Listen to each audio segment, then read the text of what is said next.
I cheated on my wife for over a year while she was drowning in postpartum depression, and now that she's finally herself again and wants another baby, the guilt is eating me alive. I, 28M, know I'm a piece of crap and I don't deserve my wife, 24F, and our two beautiful sons, 4 and 2. I know that by telling her this will be the end of our marriage. She will not forgive me, there will be no talking through it. She will tell me to pack my bags and leave immediately. I can't live with the guilt of not telling her, but I can't live without her. I don't know what to do. Basically, my wife and I always wanted a traditional family. I would go to work and she would stay home with the kids.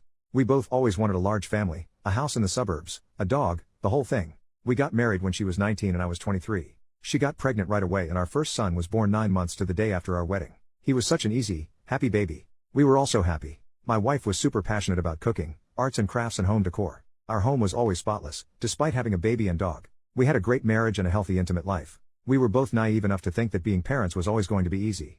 We started trying for another as soon as the doctor cleared us. It took about 8 months for her to get pregnant, which stressed her out a lot because she got pregnant so easily with our first.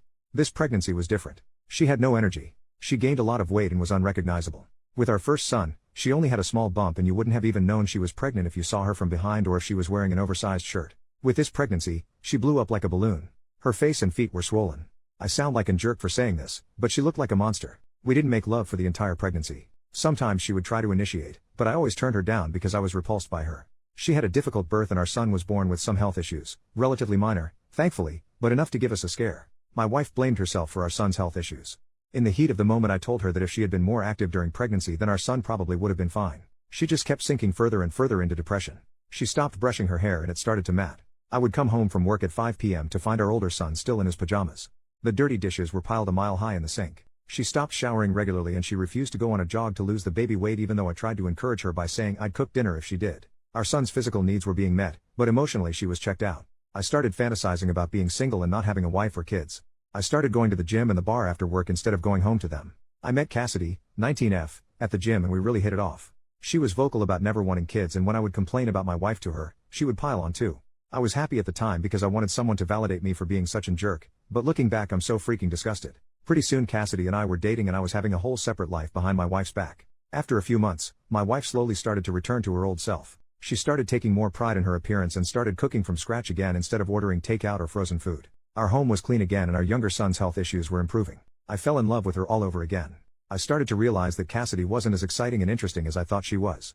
She was actually quite dull and stupid and had no real opinions or interests outside of partying and TikTok. I started to suspect that she didn't actually like me either and was just flattered by the attention of a married man and I stupidly enabled it by making her feel special and better than my wife. I ended things with her a few months later and she didn't even seem to care. All in all, I was cheating on my wife for just over a year. My wife has recently started asking to try for a third baby and the guilt all just hit me at once.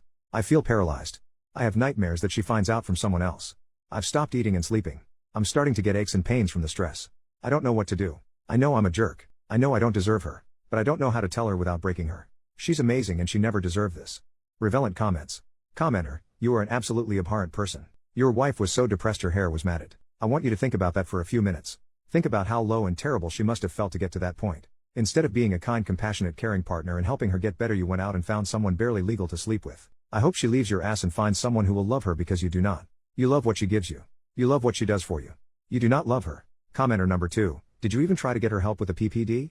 Good lord. If the guilt is eating you alive, tell her. Everything. All at once. No trickle-truthing.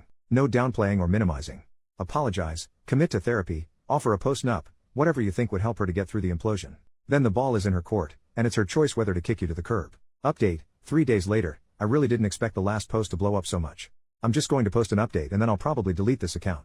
As per somebody's advice, I took the day off work, dropped our 2 sons off at their grandparents' house and sat my wife down. I came fully clean. I made no excuses, told her I didn't expect forgiveness and that she had every right to say or do whatever she wanted. She didn't respond for a while, but then very softly and quietly told me that she wanted me out of the house the next day and that we were done. She didn't scream or cry or show any emotion.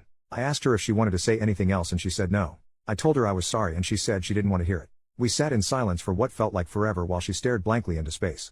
When our sons came home, seeing how expertly she was able to put on a brave face and not let them know anything was wrong broke my heart. It hit me like a ton of bricks that she was used to doing this, and it was all my fault. I slept in the guest room that night, but didn't get much sleep. The next morning, our older son asked me why mommy was crying again last night and said he wanted to cheer her up. My wife refuses to speak to me, look at me or acknowledge me in any way. I heard her on the phone to her best friend who lives in another country. She told her that she thought she had found a good one and that she was going to break the mold. Her grandfather walked out and left her grandma with nothing. Her dad walked out and left her mom with nothing. I'm a piece of crap, just like every other man in her life. I left today and she didn't even look at me or say anything. She just continued watching TV and crocheting as if nothing was happening. I'm staying at my parents' house and they are disgusted with me too. My mom cried when I told her. They love my wife like their own daughter. I let everybody down. I deserve everything coming my way. Thanks for the advice and really awful comments towards me, I needed to hear them. Relevant comments. Commenter, you aren't sorry. You are reveling in being the worst person in the world. Your entire focus continues to be on yourself. Your entire post is about how her response made you feel. Nowhere do you state that you intend to make amends, a critical component of true contrition. The only remorse you seem to have is on bad this is making you feel. You made the utterly selfish choice of telling your wife to alleviate your guilt, not for her sake. Why weren't you willing to live with the guilt? Because, just like your decision to cheat, you were only thinking about yourself, what you wanted, and what felt good for you. Although your marriage is obviously over, or should be, if you wanted to begin to be a decent person, you'd be focused on how to make amends, how to make the situation easier on your ex-wife, and most importantly, how to ease the transition into a broken home for your children. How good of you to run away to your parents and leave all the hard work for your wife.